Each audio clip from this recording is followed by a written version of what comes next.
¿Y si te dijera que una mujer sola, con la corona en la cabeza y la espada en la mano, cambió el destino de toda una nación, pero a un precio que aún hoy hace temblar las conciencias? Isabel la Católica, la reina que completó la Reconquista expulsando a los últimos musulmanes de España después de 8 siglos de guerra, pero que también firmó decretos que desterraron a miles de inocentes y encendieron hogueras de la Inquisición. ¿Heroína forjada en el fuego de la fe o tirana implacable que sacrificó vidas por su visión de unidad? Hoy desentrañamos esta historia llena de traiciones palaciegas, batallas épicas y decisiones que dividieron a Europa. Bienvenidos a este viaje por los secretos de Isabel I de Castilla. Si estás fascinado por las reinas que moldearon imperios con astucia y coraje, dale like, suscríbete y activa la campanita para no perderte más documentales históricos. Y ahora, cuéntame en los comentarios, ¿crees que Isabel fue más reina de la Reconquista o una tirana disfrazada de santa? Tu opinión importa para continuar esta serie. Imagina el año 1451, un jueves santo en Madrigal de las Altas Torres, una villa amurallada en las tierras castellanas, donde el viento del norte trae ecos de antiguas batallas. Allí nace Isabel, hija del rey Juan II de Castilla y su segunda esposa, Isabel de Portugal, en un palacio que hoy es monasterio. No es un nacimiento cualquiera, porque su padre anuncia a todo el reino con trompetas de alegría esta llegada que Dios ha bendecido, aunque nadie sospecha que esta niña de ojos fieros y voluntad de hierro se convertirá en el eje de un torbellino que unificará reinos y derramará sangre.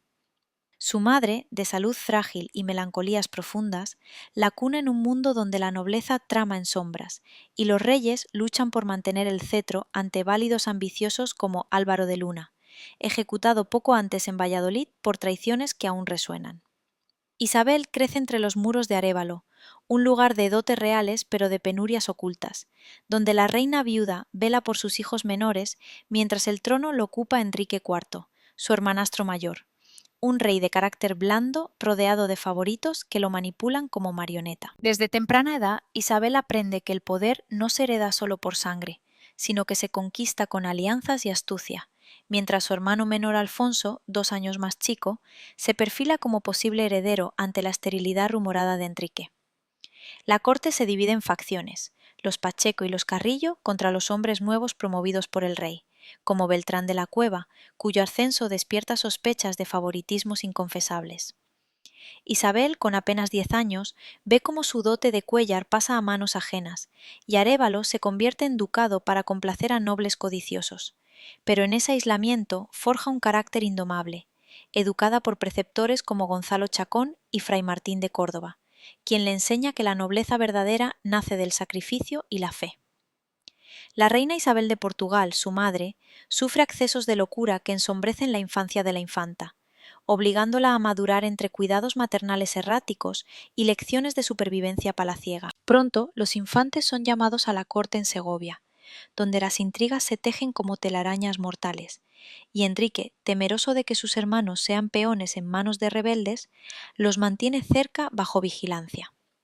Pero el destino tensa sus hilos con crueldad cuando, en 1462, nace Juana, hija de Enrique y Juana de Portugal, jurada como heredera por las Cortes, relegando a Isabel al tercer puesto en la línea sucesoria.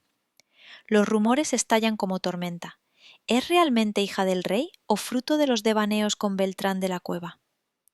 La nobleza, hambrienta de poder, firma en Burgos el manifiesto de quejas, acusando a Enrique de proteger infieles y alterar la moneda, defendiendo a Alfonso como verdadero sucesorio. Isabel observa en silencio cómo el pacto de Cabezón reconoce a su hermano como heredero, postergando a Juana sin declarar su ilegitimidad,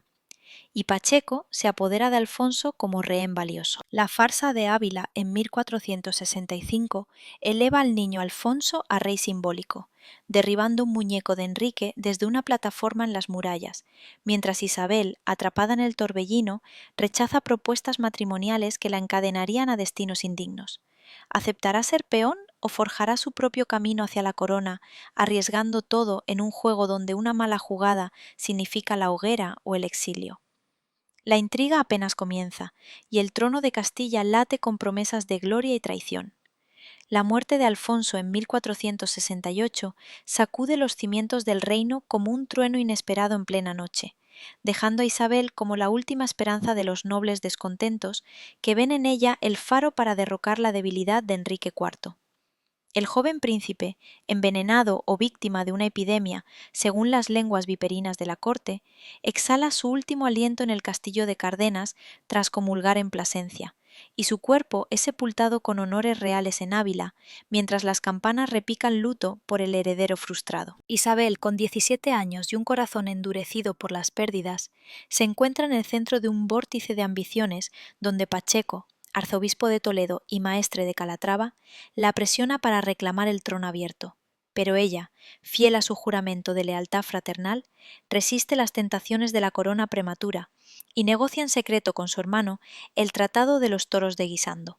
En ese pacto solemne, Enrique la nombra princesa de Asturias y heredera legítima, jurando ante testigos no forzarla a matrimonio alguno sin su consentimiento, mientras ella promete no casarse sin su aprobación. Un equilibrio frágil que oculta las grietas de una familia dividida por bastardos, rumores y alianzas traicioneras. La corte de Segovia bulle con susurros maliciosos sobre Juana la Beltraneja, cuya maternidad se cuestiona cada vez más con acusaciones de que Beltrán de la Cueva, el valido de ojos ambiciosos, es su verdadero padre, pintándola como una impostora indigna del trono que mancha la pureza de Trastámara. Isabel, educada en la piedad franciscana y la erudición humanista, rechaza un desfile de pretendientes propuestos por Enrique, desde el portugués Alfonso V hasta el joven duque de Guyena, hermano del futuro Luis XI de Francia, prefiriendo tejer su propio destino en las sombras de los conventos, donde busca consejo divino. Su confesor, fray Hernando de Talavera, y su aya, la condestable Mencía de Mendoza, la guían hacia una fe inquebrantable que la blindará contra las tormentas venideras, mientras Enrique, debilitado por enfermedades y excesos, otorga castillos y rentas a favoritos que vacían las arcas reales. Los nobles, hartos de la anarquía, forman la Santa Hermandad en 1470, una milicia popular que Isabel apoyará más tarde para imponer justicia. Pero por ahora el rey intenta casarla con un aliado seguro para neutralizar amenazas portuguesas que acechan las fronteras. En medio de esta danza mortal de promesas rotas, Isabel toma las riendas de su futuro con una decisión audaz que desafía tratados y reyes, enviando emisarios discretos a Aragón para concertar un enlace con Fernando, príncipe heredero de ese reino vecino, un joven de 13 años conocido por su arrojo en torneos y su linaje puro. Las negociaciones se tejen en secreto durante meses, con el arzobispo Carrillo como puente encubierto, mientras Enrique planea enviarla a Juana Enríquez, madre de Fernando, para vigilarla de cerca en Madrigal. Pero Isabel, con la astucia de una leona acorralada, elude las cadenas y huye de noche hacia Valladolid en 1469, acompañada solo por fieles servidores como Beatriz de Bobadilla, rumbo a la unión que cambiará la historia de España para siempre. ¿Arriesgará la ira de su hermano y la guerra civil por un amor político que promete gloria? ¿O sucumbirá a las presiones que la quieren atada a destinos indignos? El velo de la intriga se levanta, revelando una reina en gestación que no se doblegará ante nadie. Fernando llega a Valladolid bajo el manto de la medianoche del 18 de octubre, disfrazado para burlar espías, y al día siguiente, en la iglesia de San Pablo, los amantes se desposan ante un sacerdote clandestino con dispensa papal falsificada, intercambiando anillos y votos que unen Castilla y Aragón en un lazo indisoluble. Isabel, radiante en brocados blancos y joyas modestas, sella su destino con un beso que vale más que 1000 ejércitos, mientras Enrique, al enterarse, confina al nuevo cuñado en prisión y declara nulo el matrimonio hereje.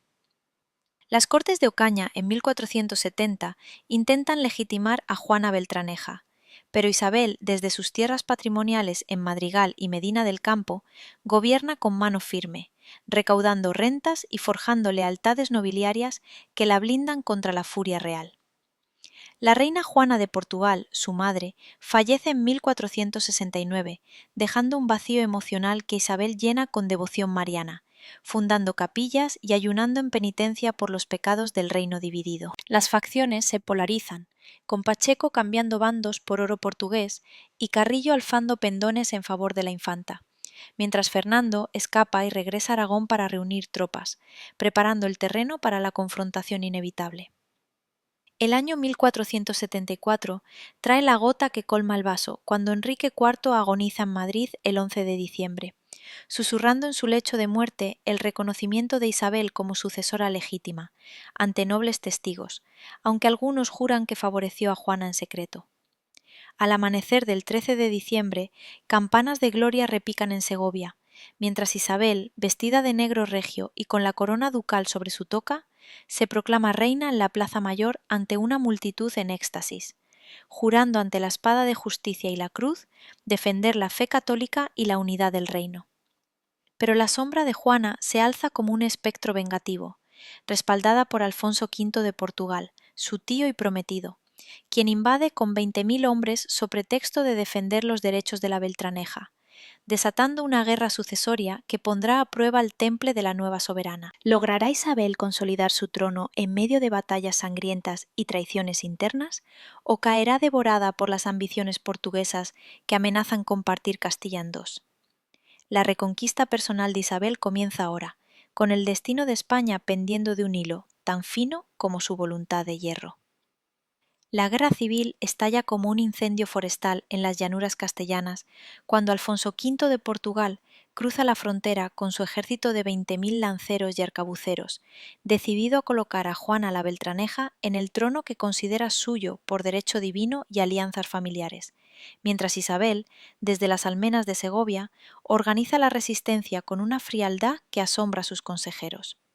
Las primeras escaramuzas en la frontera de Zamora manchan de sangre los ríos en 1475, con nobles castellanos divididos entre la lealtad a la reina proclamada y las promesas de oro portugués que tientan a traidores como Pacheco, quien cambia de bando una vez más como un camaleón en busca de poder. Fernando, llegado de Aragón con 500 jinetes leales y artillería improvisada, une fuerzas con Isabel en Tordesillas, donde juntos revisan mapas bajo la luz de velas y juran ante cruces engastadas no descansar hasta aplastar la invasión que amenaza con entregar Castilla al enemigo ancestral. Las ciudades fronterizas caen una tras otra bajo el yugo portugués, y el pánico se extiende como niebla matutina. Pero Isabel, montando a caballo con armadura ligera y lanza en mano, recorre campamentos exhortando a los soldados con palabras que encienden el fuego de la reconquista en sus pechos, recordándoles que esta lucha no es solo por un trono, sino por la pureza de la fe cristiana frente a los herejes del sur. La batalla de Toro en marzo de 1476 marca el punto de inflexión en esta vorágine de acero y ambición, cuando las tropas de Isabel y Fernando, preforzadas por la caballería pesada de los adelantados de Castilla, chocan contra el grueso del ejército portugués en las Vegas del Duero, bajo un sol abrasador que convierte el campo en horno mortal. El choque inicial es un caos de relinchos, gritos y el estruendo de picas rompiéndose contra escudos, con Fernando cargando al frente de sus aragoneses y rompiendo líneas enemigas mientras Isabel observa desde un cerro cercano, flanqueada por mensajeros que traen noticias de refuerzos nobiliarios que desertan del bando de Juana. Los portugueses, confiados en su superioridad numérica, cometen el error fatal de dividirse en perseguir a un destacamento castellano, permitiendo que la vanguardia de Enrique de Guzmán, duque de Medina Sidonia, flanquee su posición y aplaste el centro luso en una masacre que tiñe las aguas del río de Carmesí durante horas interminables. Alfonso V huye despavorido, dejando cañones y estandartes en el campo. Y aunque cronistas portugueses proclaman victoria pírrica por la supervivencia de su rey, Castilla celebra el triunfo como señal divina que consagra a Isabel como reina invicta, con poetas improvisando odas en plazas donde el vino corre como ríos de gloria. La Santa Hermandad, esa milicia de labriegos armados con ballestas y hoces que Isabel instituye en 1475, se convierte en el puño de hierro que pacifica las aldeas rebeldes y ahuyenta bandidos que aprovechan el caos bélico para saquear caminos reales, restaurando el orden en un reino fracturado donde la justicia había sido devorada por la anarquía nobiliaria. Mientras las negociaciones con Portugal se enredan en tratados efímeros, como el de Alcazobas en 1479, que casa a Juana con el príncipe portugués y promete paces frágiles, Isabel consolida su poder interno reformando las Cortes de Medina del Campo, donde impone tributos justos y prohíbe ventas de oficios que corrompían la administración. Fernando, astuto administrador, introduce contadores aragoneses que equilibran las cuentas reales exhaustas por la guerra, y juntos fundan universidades en Salamanca y Alcalá para forjar una generación de letrados piadosos que sirvan a la corona con lealtad inquebrantable. Pero bajo esta fachada de estabilidad, las sombras de la Inquisición comienzan a alargarse, con Fray Hernando de Talavera susurrando al oído de la reina la necesidad de purgar herejías que socavan la unidad cristiana, mientras emisarios moros de Granada ofrecen tributos humillantes para evitar la espada que se cierne sobre sus emiratos. El nacimiento del príncipe Juan, en 1478, ilumina los salones de Toledo como un amanecer prometido, con Isabel postrada en puerperio, pero exultante al sostener a su heredero legítimo, cuyas facciones mezclan la nobleza de Castilla y Aragón en un símbolo viviente de la unión dinástica que desafía a los reyes rivales. Las fiestas duran semanas, con torneos donde caballeros juran defender al infante con sangre y honra, pero la alegría se tiñe de presagios cuando Isabel, recuperada, envía exploradores a las fronteras granadinas, donde los nazaríes conspiran con portugueses para desestabilizar el norte. Juana la Beltraneja, confinada en un convento portugués, pero negándose a renunciar a sus pretensiones, se convierte en espectro que inquieta sueños reales, alimentando rumores de profecías que auguran guerras eternas si no se blinda la sucesión. Isabel, devota de la Virgen de Guadalupe, peregrina a su santuario implorando protección para su vástago, mientras Fernando maniobra en las sombras para casar a sus hijas Isabel y Juana con príncipes europeos que fortalezcan alianzas contra Francia y el Islam. La guerra con Portugal se enfría en treguas precarias, pero el verdadero enemigo late en el sur, donde las torres de la Alhambra brillan como desafío insolente bajo cielos andaluces, recordando que la Reconquista, pausada por siglos, clama por su culminación sangrienta. Con el trono asegurado por la victoria de Toro y el alumbramiento de Juan, Isabel dirige su mirada implacable hacia Granada, ese último bastión musulmán que sangra tributos en oro y esclavos cristianos para aplazar lo inevitable, pero cuya corte de emires decadentes trama rebeliones internas que podrían precipitar su caída gloriosa. Reformas agrarias redistribuyen tierras de nobles díscolos a pecheros leales, fortaleciendo el erario para la gran cruzada que se avecina, mientras la reina, en consejos secretos con capitanes como el duque de Alba, traza rutas de invasión que cortarán las venas del reino nazarí. ¿Convertirá Isabel su triunfo sobre Portugal en el ariete que derribe las murallas de la Alhambra? ¿O las intrigas internas y las dudas sobre su ferocidad la detendrán en el umbral de la gloria eterna? El tablero se prepara para jugadas maestras, donde cada decisión pesa como el destino de naciones enteras. Las campanas de las mezquitas granadinas llaman a oración bajo cielos estrellados, mientras los capitanes de Isabel reúnen un ejército de 50.000 hombres en las laderas de Córdoba, en 1480, iniciando una guerra santa que durará 10 años y convertirá a las vegas andaluzas en campos de muerte perpetua, donde cada palmo de tierra conquistada huele a pólvora y promesas divinas. Boabdil, el último rey nazarí, heredero de una dinastía en decadencia interna donde hermanos se traicionan por harenes y tesoros ocultos, paga parias humillantes en esclavos cristianos y oro forjado en minas exhaustas. Pero Isabel, inflexible como la Sierra Nevada, rechaza treguas que prolonguen la afrenta islámica en suelo hispano y ordena fortificar Úbeda y Jaén como arietes inquebrantables contra las murallas bermejas de la Alhambra. Fernando, al mando de vanguardia con arcabuces aragoneses que escupen fuego infernal, toma Alhama en 1480 tras una noche de escalada sangrienta, donde 500 musulmanes perecen degollados en sus camas, desatando represalias que incendian aldeas cristianas, pero endurecen la resolución real de no cejar hasta ver las llaves de Granada en manos piadosas. La reina, desde su campamento itinerante en Toledo, envía misas de campaña y cruces benditas que los soldados besan antes de cargar, mientras negocia con emires rivales promesas de vasallaje que dividen al enemigo desde dentro, tejiendo una red de espionaje donde conversos infiltrados susurran secretos letales en palacios perfumados de jazmín. A lo largo de los años, la guerra se convierte en un ajedrez mortal de asedios y emboscadas, donde el duque de Medina Sidonia desembarca tropas frescas en Málaga, y Gonzalo de Córdoba, el gran capitán, perfecciona tácticas de artillería que hacen volar almenas como polvo al viento, mientras Isabel recorre el frente en litera escoltada por 500 lanceros, repartiendo salarios atrasados de sus propias joyas empeñadas para mantener vivo el esfuerzo colectivo.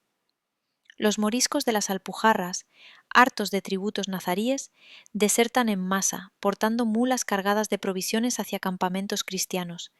revelando pasos secretos que permiten flanqueos sorpresa y cortan suministros granadinos, dejando a Boabdil aislado en su fortaleza de ensueño, donde concubinas lloran presagios de finitud. En 1488, la rendición parcial de Guadix y Baza llena las arcas reales de rescates fabulosos, que financian bombardas lombardas capaces de escupir balas de 200 kilos, y Fernando, herido en un ojo durante el asedio de Loja, regresa cojeando, pero victorioso, consolidando la supremacía cristiana que ya huele a triunfo inevitable. Isabel, en cartas ardientes a su esposo, urge no aceptar paces parciales que perpetúen la media luna, insistiendo en que sólo la capitulación total borrará 8 siglos de yugo infiel y consagrará su reinado como era dorada de la fe.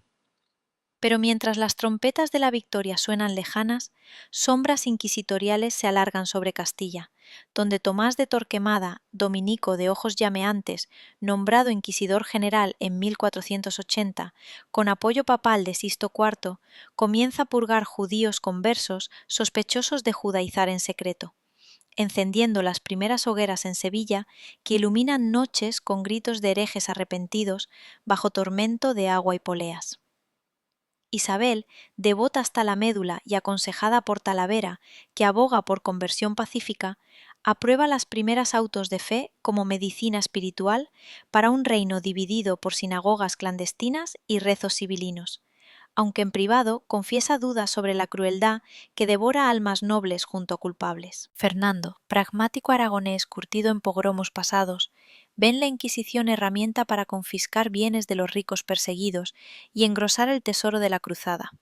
enviando autos sacramentales a Zaragoza, donde multitudes vitorean mientras familias enteras marchan al exilio o la pira. Las Cortes de Toledo en 1489 debaten el edicto que obliga a conversos a revelar parientes herejes, tejiendo una telaraña de delaciones que llena mazmorras con banqueros y letrados cuya única culpa es linaje semita, mientras la reina, peregrinando a Guadalupe, implora discernimiento divino para equilibrar justicia y piedad en tiempos de sangre. El año 1491 trae el cerco final a Granada, con 100.000 cristianos rodeando la vega fértil, donde ríos de lágrimas moras riegan huertos moribundos, y Boabdil, presionado por motines internos y hambre que roe sus tropas, envía mensajeros suplicantes que Isabel recibe en Santa Fe, ciudad de tiendas blancas erigida ante las murallas para simbolizar la nueva Jerusalén cristiana. Negociaciones febriles duran meses, con el rey nazarí obteniendo salvoconducto para su familia y vasallos que acepten bautismo o exilio,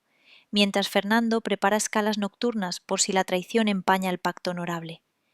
El 2 de enero de 1492, Boabdín desmonta en las afueras y entrega las llaves de la Alhambra a un emocionado Gonzalo de Córdoba, quien las porta a Isabel y Fernando en triunfo solemne, borrando de las torres enseñas islámicas para izar cruces y castillos que proclaman el fin de la Reconquista tras 780 años de lucha incesante. La reina, con lágrimas en los ojos, entra en la ciudad rendida, donde mezquitas se transforman en catedrales y multitudes cantan Te Deum. Pero bajo la euforia late el dilema de qué hacer con los vencidos que miran con ojos temerosos su nuevo destino cristiano. La caída de Granada ilumina el legado de Isabel como artífice de unidad territorial, pero también despierta cuestionamientos sobre si la Reina Santa sacrificó misericordia por gloria efímera, mientras emisarios genoveses, como Cristóbal Colón, aguardan en palacios para solicitar naves que expandan fronteras más allá del Atlántico. ¿Transformará esta victoria el sueño de imperio universal en realidad? ¿O las llamas inquisitoriales consumirán desde dentro el reino recién unificado? El alba de España despunta, pero sus sombras prometen tormentas que pondrán a prueba el alma de la soberana. El humo de las hogueras inquisitoriales aún flota en el aire de Sevilla cuando, apenas 3 meses después de la rendición de Granada, Isabel firma en el Alhambra el decreto que destierra a todos los judíos de sus reinos el 31 de marzo de 1492, ofreciendo solo 4 meses para elegir entre el bautismo forzado o el exilio con lo que quepa en una mula,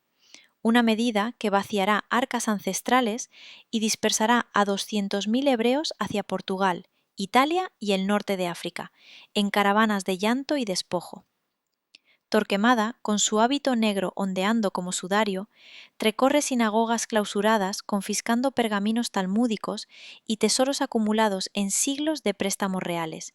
mientras la reina justifica la orden como purga necesaria para evitar que los conversos recaigan en ritos secretos que contaminan la pureza católica recién conquistada en la península. Nobles conversos como los de la familia Bencerraje, antes aliados en la guerra granadina, ruegan audiencias que Isabel concede en Santa Fe con expresión pétrea, escuchando súplicas que contrastan con su convicción de que sólo la unidad religiosa forjará un imperio inquebrantable. Aunque en privado, Hernando de Talavera advierte contra excesos que alejen a Dios de su causa santa.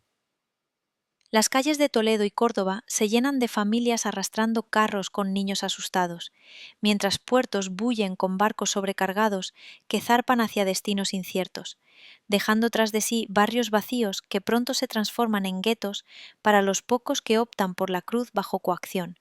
sembrando semillas de resentimiento que germinarán en pogromos futuros. En medio de este torbellino de conversiones y exilios, un navegante genovés de ojos soñadores llamado Cristóbal Colón merodea los salones de la corte desde 1488,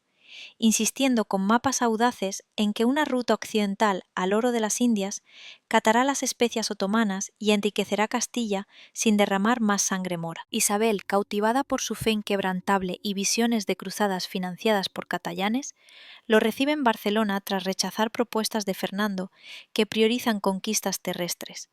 y en las capitulaciones de Santa Fe del 17 de abril de 1492 promete títulos de almirante y virrey a cambio de un diezmo perpetuo de los tesoros hallados. 3 carabelas, la Pinta, la Niña y la Santa María Capitana, zarpan de Palos el 3 de agosto con 88 almas voluntarias bendecidas por Fray Juan Pérez, confesor de la reina, rumbo a mares ignotos donde huracanes y dudas asaltan la flota durante 33 días de agonía hasta avistar tierra el 12 de octubre en una isla bautizada San Salvador.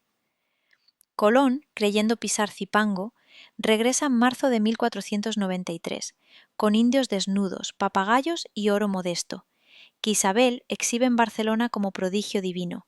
ignorando murmullos de que ha topado con mundos nuevos en lugar de Asia soñada,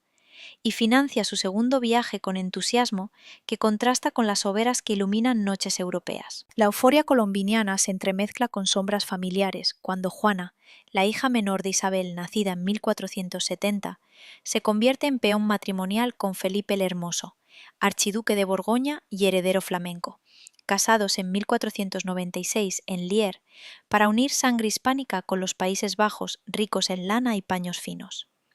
Isabel, pragmática en alianzas dinásticas, envía dotes fabulosas en joyas y cruces engarzadas que vacían tesoros, pero aseguran frentes contra Francia ambiciosa, aunque pronto llegan cartas alarmantes de embajadores que describen celos enfermizos de Juana por su atractivo esposo, quien corteja damas con bailes indecentes, mientras ella llora noches enteras enclaustrada. El príncipe Juan, heredero dorado de 19 años, casado con Margarita de Austria en la misma ceremonia doble para reforzar lazos borgoñones, parece el salvador perfecto hasta que una fiebre traicionera lo siega en Salamanca, apenas 6 meses después, dejando el trono en limbo y a Isabel postrada en oración durante días, culpando quizás pecados inquisitoriales por la maldición que devora su linaje. Isabel la Mayor, hija primogénita casada con Alfonso de Portugal, queda viuda al año siguiente por asesinato portugués, regresando a Castilla como reina consorte frustrada que Isabel reconforta con promesas de nuevo enlace, mientras Miguel de la Paz, nieto nacido en 1498 de aquel matrimonio luso, muere en cuna a los 2 años, pulverizando sueños de unión ibérica perfecta. Fernando, devastado pero resuelto, maniobra para declarar a Juana heredera, con cláusulas que le permitan regencia vitalicia. Pero Isabel resiste con tenacidad felina, convocando cortes en Toledo donde nobles juran lealtad a la princesa loca, cuya belleza flamenca ya susurra rumores de histeria que la apartarán del poder efectivo. Reformas educativas florecen en este caos sucesorio, con la fundación de la Universidad de Alcalá en 1499 bajo Cisneros, cardenal que Isabel eleva como canciller para forjar clérigos humanistas que prediquen unidad desde púlpitos de oro, mientras la Santa Hermandad patrulla caminos asegurando tributos que financian flotas colombinas que traen esclavos taínos y perlas brutas. La reina, envejecida prematuramente por campañas y partos, recorre aldeas andaluzas redistribuyendo tierras moriscas a hidalgos leales. Pero edictos que obligan a mudéjares a vestimenta cristiana y prohibición de baños árabes avivan revueltas en las Alpujarras que sofoca con guarniciones implacables.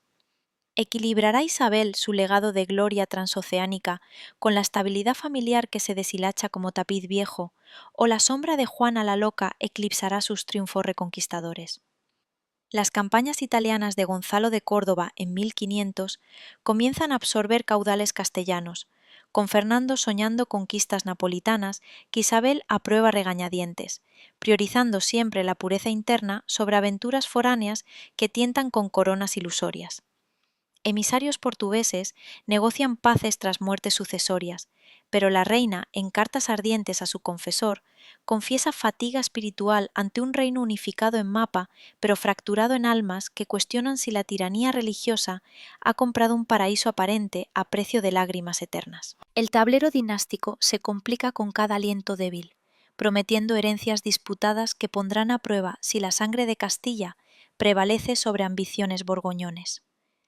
La corte de Medina del Campo, en 1501, se convierte en hervidero de consejeros que debaten la delicada salud de Juana, quien regresa de Flandes escoltada por Felipe el Hermoso, y un séquito de flamencos altivos que miran con desdén las costumbres castellanas, mientras Isabel, postrada en lecho de dolencias que carcomen su vientre, convoca cortes urgentes para juramentar a su hija como heredera universal, con cláusulas que reservan la regencia a Fernando en caso de incapacidad mental manifiesta.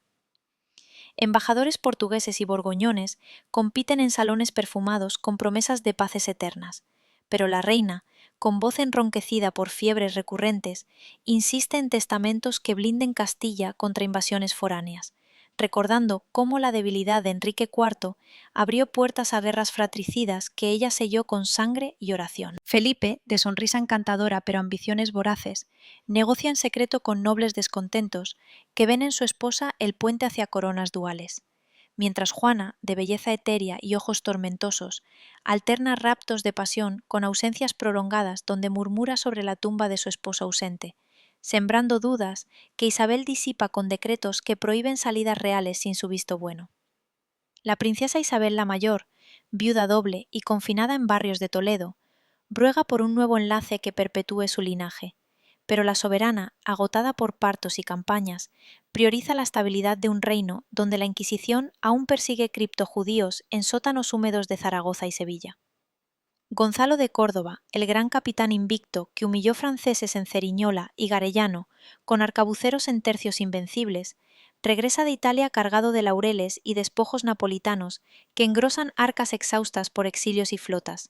pero Isabel, celosa de la primacía castellana, lo releva de mando en 1504 por celos de Fernando, que ve en su popularidad amenaza a la unión dinástica. Las Alpujarras arden en revueltas moriscas, donde antiguos nazaríes, forzados a comer cerdo y oír misas bajo amenaza de destierro,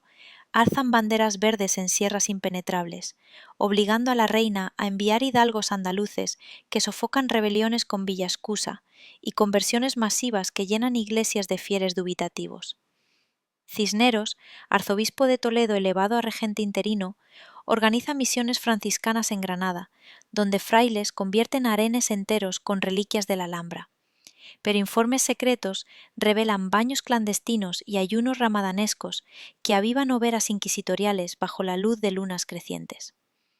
Isabel, en peregrinaciones a Ávila y Guadalupe, implora por discernimiento ante dilemas que oponen piedad evangélica a unidad férrea, mientras edictos reales obligan a mudéjares a renunciar a turbantes y alcoranes en plazas públicas, donde multitudes vitorean o murmuran en sombras. El Tratado de Blois, en 1501, casa a Miguel de la Paz, el nieto luso nacido de Isabel la Mayor, con la hija de Luis XII de Francia, para tejer alianzas que aíslen a Portugal ambicioso. Pero la muerte precoz del infante en cuna destroza ilusiones ibéricas y deja a Fernando maniobrando en secreto para reclamar regencia castellana sobre Juana, cuya correspondencia con Felipe revela celos que la llevan a exhumar supuestos amantes para velarlos en capillas privadas. Isabel, informada por espías leales como la condestable de Castilla, convoca a su hija a Burgos, donde médicos reales diagnostican melancolía regia incurable, confinándola en Tordesillas bajo vigilancia de Beatriz de Bobadilla, con órdenes estrictas de no permitir visitas flamencas que la exciten.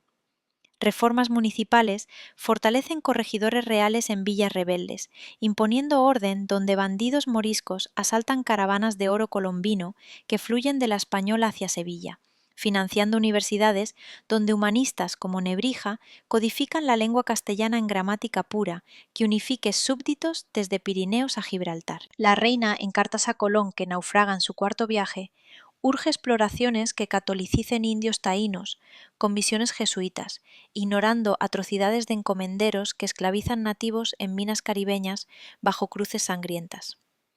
Juana, en raptos de furia amorosa, ordena traslados del ataúd de Felipe por caminos reales para evitar gusanos que profanen su belleza,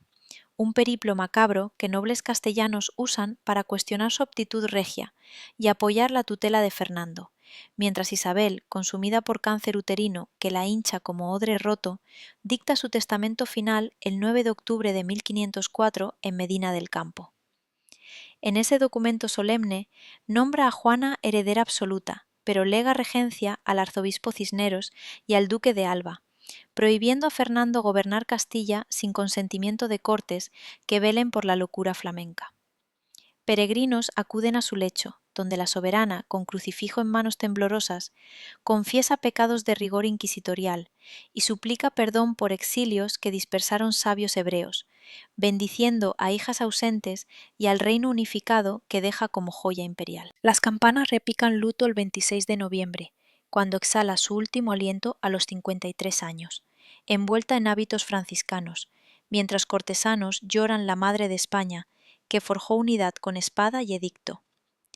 El féretro de Isabel recorre caminos nevados hacia Granada, escoltado por miles de hidalgos que juran lealtad a su sombra, sepultada en la capilla real junto a Fernando Futuro, donde su epitafio proclama artífice de reconquista y católica ejemplar. Pero murmullos populares cuestionan si la Reina Santa sacrificó misericordia por cetro eterno. ¿Eclipsará el reinado de Juana la Loca el legado de su madre? ¿O las cláusulas testamentarias preservarán Castilla de ambiciones borgoñones que amenazan compartir el imperio recién nacido? Las sombras de la sucesión se alargan sobre un reino en vilo. La muerte de Isabel desata un torbellino de ambiciones que sacude los pilares del reino recién unificado, con Fernando II de Aragón regresando apresuradamente de Nápoles, donde consolida conquistas italianas, para reclamar la tutela de Juana ante Cortes de Toledo, que debaten con fervor si la princesa flamenca puede gobernar un imperio fracturado por su melancolía profunda y devaneos obsesivos con el cadáver de Felipe el Hermoso. Cisneros, el cardenal regente de barba nívea y ojos inquisitoriales, asume el mando interino con mano de hierro, sofocando motines nobiliarios en Segovia, donde partidarios de Felipe alzan pendones borgoñones exigiendo coronación inmediata de la reina titular, mientras el viudo aragonés maniobra en sombras con embajadores venecianos para invalidar testamentos que lo excluyen de Castilla y preservan la primacía castellana sobre alianzas transalpinas. Felipe, llegado de Flandes con 500 jinetes borgoñones y séquito de damas enjolladas, desfila por plazas castellanas repartiendo oro flamenco que compra lealtades de hidalgos descontentos con las reformas isabelinas, prometiendo paces con Francia y comercio libre con lana inglesa que tiente arcas exhaustas por cruzadas perpetuas. Juana, pálida como sudario y vestida de negro eterno, aparece en público murmurando juramentos reales, pero alternando con ausencias donde veladores nocturnos la encuentran abrazada a retratos de su esposo difunto, alimentando cronistas que la pintan como loca, indigna de cetro, que mancha el legado materno de unidad férrea. Las comunidades de Castilla estallan en 1505 como polvorín encendido por agravios acumulados, con nobles como el duque de Alba y el conde de Tendilla chocando contra comuneros de villas medias que exigen cortes libres y fin a impuestos que financian guerras napolitanas ajenas a pecheros castellanos. Mientras Fernando, desde Zaragoza, envía tropas leales que aplastan revueltas en Ávila y Salamanca, con arcabuces que escupen plomo sobre rebeldes que ondean estandartes de libertades medievales. Felipe el Hermoso, coronado en una ceremonia apresurada en 1506 en la Seo de Toledo, donde Juana presta juramento mecánico bajo mirada ausente, negocia con Luis XII de Francia tratados que ceden Rosellón y Cerdaña por paces ilusorias, traicionando fronteras isabelinas que la reina defendió con sangre granadina. El joven rey consorte, de risa seductora y bailes indecentes en salones de Burgos, a Isabel la católica póstuma en retratos, mientras ignora consejos de Talavera que urge piedad con conversos perseguidos, permitiendo que Torquemada extienda autos de fe a criptojudíos de Toledo que llenan plazas con herejes arrepentidos gritando en lenguas olvidadas. Juana, testigo muda de intrigas, alterna lealtad flamenca con raptos donde ordena traslados del féretro de Felipe por caminos reales para evitar corrupción carnal, un periplo espectral que horroriza cortesanos y fortalece argumentos para su enclaustramiento perpetuo. La muerte repentina de Felipe en Burgos el 26 de septiembre de 1506, víctima de fiebre tras cacería indiscreta en parajes palúdicos, pulveriza el eje borgoñón y deja a Juana viuda doble, en abismo de locura que la lleva a rechazar sepulturas definitivas y murmurar conspiraciones contra venenosos castellanos que ansían su corona. Fernando, oportunista como zorro viejo, regresa de Nápoles con laureles de gran capitán y casa con Germana de Foix, sobrina de Luis XII, en una unión que aspira a nuevo heredero aragonés capaz de eclipsar la sombra flamenca, consumando matrimonio en lo alto del Aseo de Zaragoza, donde campanas repican gloria transitoria. Cortes de Castilla, convocadas en ausencia de la reina titular, confinada en Tordesillas bajo vigilancia de Beatriz de Bobadilla, otorgan regencia vitalicia al rey aragonés hasta mayoría de Carlos, el nieto borgoñón nacido en Gante de Juana y Felipe, prometiendo estabilidad que oculta tensiones entre letrados humanistas de Alcalá y hidalgos andaluces telosos de primacía castellana. Las Alpujarras hierven de nuevo con moriscos que rechazan misas forzadas y baños prohibidos, provocando expediciones punitivas, donde franciscanos convierten aldeas a punta de lanza, mientras confiscaciones inquisitoriales engrosan tesoros que financian flotas colombinas en la Española, donde virreyes esclavizan taínos en minas de oro bajo cruces sangrientas que cuestionan la piedad evangélica de Isabel. Cisneros organiza misiones en Granada, donde reliquias de la Alhambra convierten harenes nazaríes en conventos de velo blanco. Pero revueltas alpujarreñas revelan ayunos ramadanescos clandestinos que avivan hogueras donde familias enteras perecen acusadas de bigamia islámica. Fernando, en Consejos de Valladolid, aprueba gramática de Nebrija, que codifica castellano puro para unificar súbditos desde Pirineos a Indias, mientras negocia paces portuguesas, casando a su hija María con Manuel I de Portugal, en enlaces que tejen redes dinásticas contra ambiciones otomanas en el Mediterráneo. Juana, en Tordesillas, recibe visitas esporádicas donde alterna lucidez regia con delirios que la hacen arañar tapices buscando fantasmas flamencos, fortaleciendo decretos que la declaran incapaz y preservan Castilla para el futuro Carlos V. ¿Logrará el rey aragonés su regencia absoluta sobre reinos unidos por sangre isabelina? ¿O las sombras de locura materna y comuneros rebeldes fracturarán el imperio en guerras sucesorias que diluyan la gloria reconquistadora? Reformas agrarias redistribuyen tierras moriscas a hidalgos leales que patrullan fronteras con arcabuces flamencos traídos de Borgoña,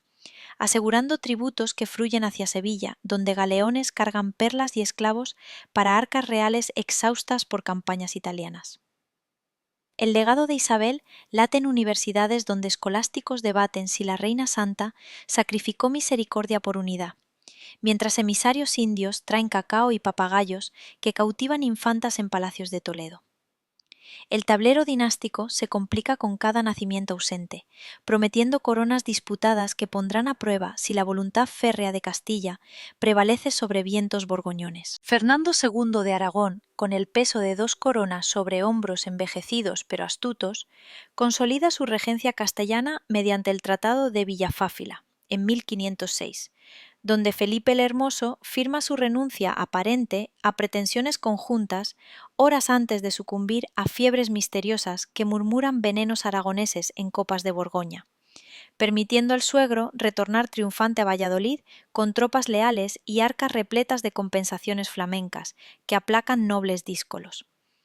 Juana, hundida en abismos de duelo que la hacen rechazar alimentos y misas, observa muda cómo su padre disuelve consejos rivales y nombra corregidores fieles en villas comuneras donde herreros afilan hoces contra impuestos que financian campañas napolitanas lejanas. El cardenal Cisneros, desde su palacio toledano, envía bulas papales que legitiman la tutela indefinida sobre la reina titular, mientras embajadores flamencos protestan en La Haya por el enclaustramiento de su soberana, ignorados por un rey que teje matrimonios con Germana de Foix para engendrar herederos que eclipsen al remoto Carlos de Gante. Las calles de Sevilla bullen con galeones colombinos, descargando oro taíno y esclavos desnudos que Isabel soñó catolizados, pero que ahora poblan encomiendas donde capataces azotan espaldas indígenas bajo cruces torcidas, cuestionando si la expansión ultramarina honra o mancha el legado reconquistador de la reina difunta. En las Alpujarras granadinas, revueltas moriscas escalan a guerra santa inversa en 1509, cuando antiguos nazaríes, forzados a renunciar a alcoranes y mujeres veladas, alzan banderas verdes en sierras escarpadas, donde emboscadas nocturnas degüellan patrullas cristianas y secuestran monjas para rescates fabulosos. Fernando, alertado por espías conversos infiltrados en cuevas perfumadas de incienso prohibido, envía al conde de Ureña con 10.000 lanceros y arcabuces que queman aldeas rebeldes, convirtiendo valles fértiles en cenizas, donde supervivientes optan por bautismos masivos o destierro a galeras berberiscas. Cisneros lidera misiones franciscanas armadas que erigen cruces en lugares sagrados islámicos, prometiendo paraíso a mudéjares que quemen alfombras de oración. Pero informes secretos revelan sinagogas clandestinas en sótanos de Córdoba, donde criptojudíos recitan salmos en voz baja, avivando autos de fe que iluminan plazas con siluetas danzantes de herejes envueltos en sanbenitos amarillos. El rey aragonés, en consejos de Zaragoza, aprueba pragmáticas que obligan a moriscos a hablar castellano puro y vestir a la cristiana, disolviendo baños árabes en fuentes de vino sacramental, que simbolizan asimilación forzada o exterminio sutil. Juana, confinada en Tordesillas bajo vigilancia de 400 guardias, y Beatriz de Bobadilla, que relata raptos donde la reina desentierra ataúdes imaginarios de Felipe para besarlos bajo lunas pálidas, recibe visitas reales donde alterna súplicas de libertad con maldiciones proféticas contra traidores paternales que robaron su cetro legítimo. Fernando, conmovido en apariencia pero resuelto, la consuela con promesas de regencia futura si recupera cordura, mientras negocia en secreto con Maximiliano de Habsburgo paces que casen a su hija Catalina con Enrique VIII de Inglaterra, para unir sangre isabelina con lana inglesa, y bloquear Francia ambiciosa en Pirineos. Las comunidades resurgen en 1510, con procuradores de Burgos y Salamanca exigiendo cortes libres y fin a ventas de oficios que corrompen justicia, sofocadas por ejércitos reales que ahorcan líderes en plazas donde multitudes murmuran si la sombra de Isabel aprueba tiranía sucesoria que devora libertades medievales. Universidades de Alcalá y Salamanca florecen bajo mecenazgo cisneresco, donde escolásticos humanistas debaten gramática de Nebrija que codifica lengua imperial para súbditos desde Canarias a Filipinas, ignorando revueltas indígenas en la Española, donde taínos suicidas frustran encomiendas con venenos de yuca. La muerte de Fernando en 1516 en Madrigalejo, rodeado de frailes que leen salmos sobre el hecho de campañas agotadoras, lega Aragón a Carlos de Gante, bajo tutela de Cisneros, que asume regencia dual hasta la llegada del joven archiduque flamenco, mientras testamentos secretos proclaman Juana reina perpetua de Castilla, con cláusulas que preservan primacía castellana sobre aventuras italianas.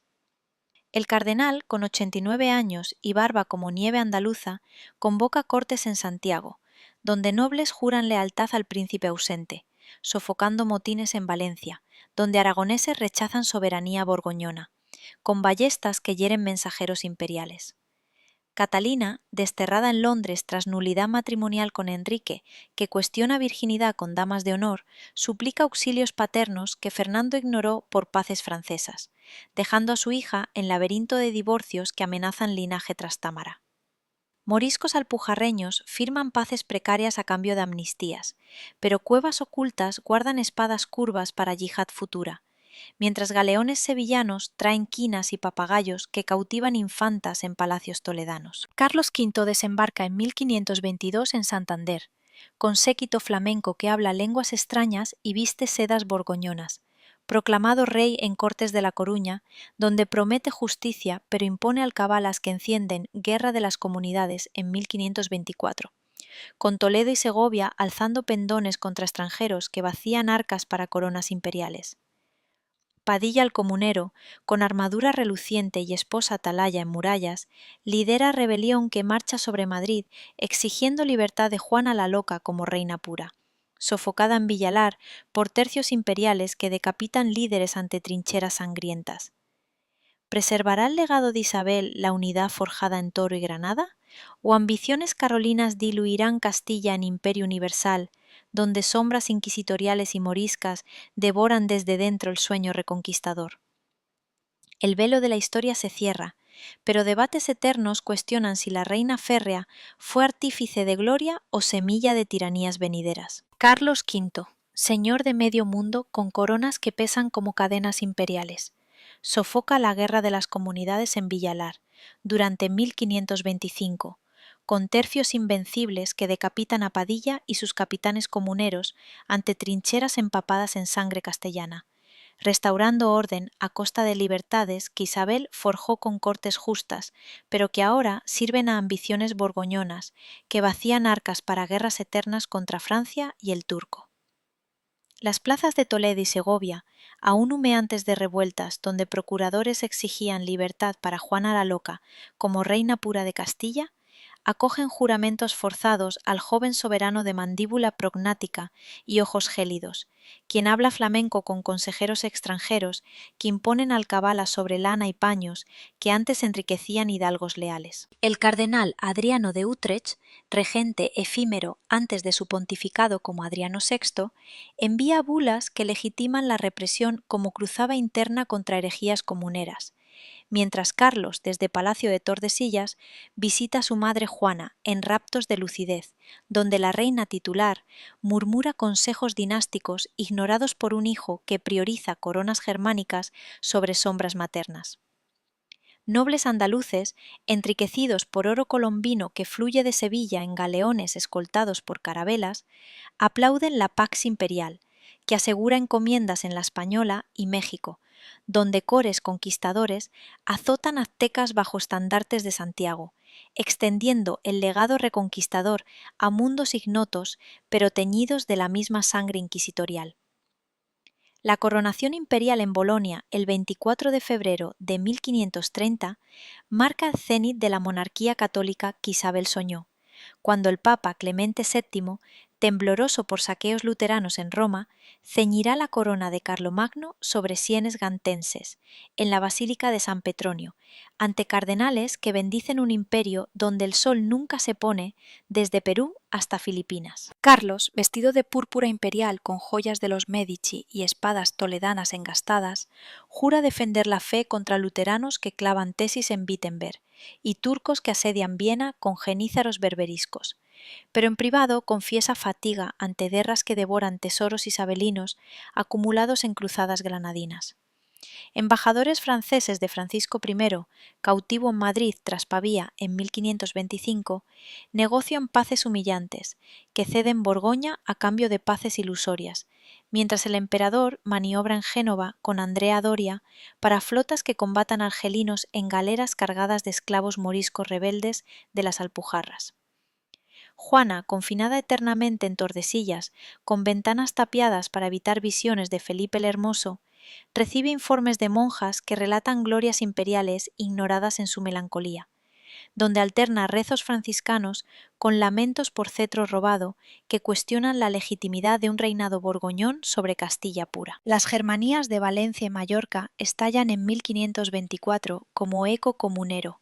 con artesanos germanos alzando hermandades contra nobles que acaparan seda y oro indiano, sofocadas por tropas imperiales que ahorcan líderes en patíbulos de Plaza Mayor, donde multitudes gritan por cortes isabelinas que protegían gremios de tiranías foráneas. Carlos, ausente en coronaciones alemanas de Aquisgrán, donde ceñirá corona de Otón sobre cráneo de Carlomagno, delega en virreyos flamencos que imponen servicio personal en aldeas castellanas, avivando motines campesinos que la Santa Hermandad aplasta con ballestas heredadas de Toro. En Granada, moriscos alpujarreños conspiran en cuevas perfumadas de almizcle con corsarios berberiscos, robando iglesias para financiar yihad que Fernando sofocó a medias, provocando pragmáticas de 1529 que ordenan asimilación total o destierro masivo a galeras del rey, donde remeros mudéjares sudan bajo látigos cristianos. Inquisidores como Manrique, sucesor de Torquemada, extienden autos de fe a luteranos infiltrados en Sevilla por mercaderes anduerpenses, iluminando noches con herejes flamencos que gritan salmos prohibidos, mientras confiscaciones engrosan tesoros que financian tercios en Italia contra franceses que sueñan Milán perdido. Catalina de Aragón, hija fiel de Isabel confinada en palacios ingleses tras nulidad matrimonial con Enrique VIII, que cuestiona su virginidad con damas de su séquito, suplica desde Kimbolton auxilios imperiales contra divorcio que mancha linaje trastámara. Pero Carlos, priorizando paces con Inglaterra luterana en ciernes, ignora ruegos maternos y permite que su tía muera envenenada por ambiciones tudorcas que rompen alianzas isabelinas con lana inglesa. En el Nuevo Mundo, Pizarro decapita a Atahualpa en Cajamarca, extrayendo rescates de oro que superan sueños colombinos, enviando lingotes a Sevilla, donde Casa de Contratación registra fortunas que Isabel destinó a cruzadas, pero que ahora pagan pensiones a tercios ociosos en Nápoles. El emperador, en Dieta de Worms en 1521, decreta edicto contra Lutero, que incendia Europa protestante. Pero tolerancias pragmáticas en Augsburgo 1555 permiten principados luteranos que diluyen unidad católica soñada por la reina castellana. ¿Convertirá Carlos el imperio universal en realización de la reconquista espiritual? ¿O guerras perpetuas y revueltas internas consumirán el legado de Isabel como tiranía disfrazada de gloria eterna? Reformas eclesiásticas de Cisneros perduran en universidades donde dominicos debaten concilios tridentinos contra herejías que socavan fe isabelina, mientras galeones traen quinas y tótems aztecas que cautivan cortesanos en Valladolid. Moriscos, forzados a danzas cristianas en fiestas reales, ocultan alcoranes en olivares andaluces, presagiando rebeliones que pondrán a prueba si la unidad férrea resiste vientos reformados del norte. El sitio de Argel en 1531 expone las grietas del Imperio carolino cuando Carlos V desembarca con 400 barcos y 25.000 soldados en costas berberiscas infestadas de corsarios otomanos, soñando liberar cristianos cautivos como Isabel liberó Granada, pero tormentas traicioneras hunden galeras y dispersan tropas que regresan humilladas, dejando 500 nobles muertos en dunas ardientes. Barbarroja, almirante turco de barba flameante, contraataca desde Túnez con genízaros que saquean Sicilia, forzando al emperador a priorizar venganzas personales sobre revueltas luteranas que incendian Sajonia, mientras príncipes protestantes forman la Liga de Esmalcalda, exigiendo libertad religiosa contra edictos de Worms que queman Biblias prohibidas. En Pavia, 1525, tercios españoles capturan a Francisco I de Francia en masacre que tiñe campos lombardos de sangre azul, pero rescates millonarios y tratados de Madrid ceden Nápoles ilusorio, mientras el rey galo reniega paces con sonrisas falsas, reavivando guerras italianas que devoran oro indiano destinado a cruzadas isabelinas. Carlos, en Dieta de Augsburgo, 1555. firma paz religiosa que tolera el luteranismo en principados germanos, diluyendo unidad católica forjada por hogueras de Torquemada y edictos granadinos, mientras su madre Juana agoniza en Tordesillas, murmurando traiciones flamencas ignoradas por un hijo que sueña imperio universal, pero cosecha disensiones eternas. La rebelión morisca de las Alpujarras en 1568, décadas después, pero germen de tiranías isabelinas, estalla cuando Aben Humeya corona emir en cuevas nazaríes ocultas bajo sierras nevadas, alzando 40.000 cimitarras contra virreyes que imponen castigos por ayunos ramadanescos y velos prohibidos, recordando pragmáticas de Fernando que Isabel inspiró con ferocidad reconquistadora. Don Juan de Austria, bastardo carolino de ojos azules, sofoca revuelta con arcabuces que barren valles perfumados de jazmín, deportando 80.000 supervivientes a galeras o costas gallegas, donde clanes dispersos siembran semillas de expulsiones filipinas futuras, cuestionando si la pureza religiosa compró paz aparente a precio de genocidios sutiles. En Lepanto, 1571, flota cristiana aplasta turcos en sangre mediterránea, pero victoria pírrica no borra Viena sitiada ni esclavos remando en galeras berberiscas que Isabel habría purgado con flotas colombinas redirigidas al este.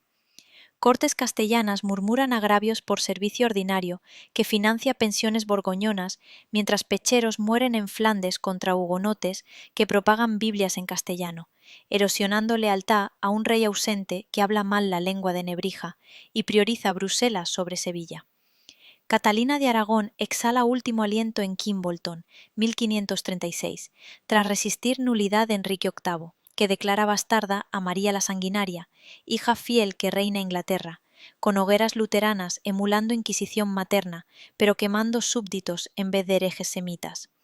Felipe II, heredero carolino, casado con María para reclamar trono inglés, navega en mares tormentosos donde Armada Invencible naufraga en 1588 contra Drake inglés, perdiendo gloria naval que Colón forjó para Isabel en carabelas benditas. Inquisición evoluciona bajo Felipe, con autos de fe en México y Perú, donde aztecas conversos arden acusados de idolatría, extendiendo tiranía religiosa a imperios indígenas, donde encomenderos azotan taínos extintos y incas rebeldes en minas de Potosí que enriquecen arcas asbúrgicas pero empobrecen almas, con venenos de coca y plata maldita. Universidades de Alcalá debaten si Lutero es nuevo judío o profeta, mientras jesuitas convierten japoneses en Nagasaki con cruces samuráis que Isabel aprobaría como expansión reconquistadora, pero que siembran mártires en Kioto. Carlos abdica en Yuste, 1556, postrado por gota y melancolía, legando coronas fragmentadas a Felipe II, que reina España sin imperio germánico, confinándose en claustro extremeño, donde reliquias de Guadalupe evocan peregrinaciones isabelinas, mientras monjes leen salmos sobre el lecho agonizante. Felipe, en el Escorial erigido como alhambra cristiana, expulsa moriscos en 1609, completando edictos isabelinos con 300.000 desterrados, que riegan Valencia de lágrimas y oro perdido, financiando tercios en Flandes, donde hugonotes cortan gargantas españolas bajo cielos lluviosos. Juana la Loca muere en Tordesillas, 1555, tras 50 años de cautiverio, velada junto a Felipe en Granadas póstumas, donde cronistas debaten si su locura fue veneno aragonés o sombra de tiranía materna que devoró linaje trastámara. ¿Culmina el legado de Isabel en imperio donde sol no ponía pero hogueras nunca apagaban? ¿O su ferocidad reconquistadora sembró semillos de decadencia que Felipe cosecha en bancarrotas y revueltas americanas? El debate eterno persiste en plazas de Madrid, donde guías turísticos susurran si Isabel I de Castilla, forjadora de España unida desde Pirineos a Perú, mereció título católico por gloria granadina o execración por exilios judíos y hogueras inquisitoriales que mancharon cruz con cenizas inocentes. Sus restos en Capilla Real de Granada, junto a Fernando, contemplan Alhambra convertida en Generalife Regio, donde nazaríes fantasmas lloran llaves entregadas en 1492, mientras descendientes asbúrgicos diluyen pureza castellana en sangre borbónica francesa. Reina de reconquista que salvó Europa cristiana del yugo islámico, o tirana que sacrificó misericordia por cetro eterno, sembrando odios que germinan en guerras civiles modernas. La historia, testigo imparcial, deja el veredicto a conciencias que ponderan gloria sangrienta contra unidad férrea, cerrando el ciclo de una mujer que con voluntad de hierro y fe inquebrantable cambió destino de naciones para siempre.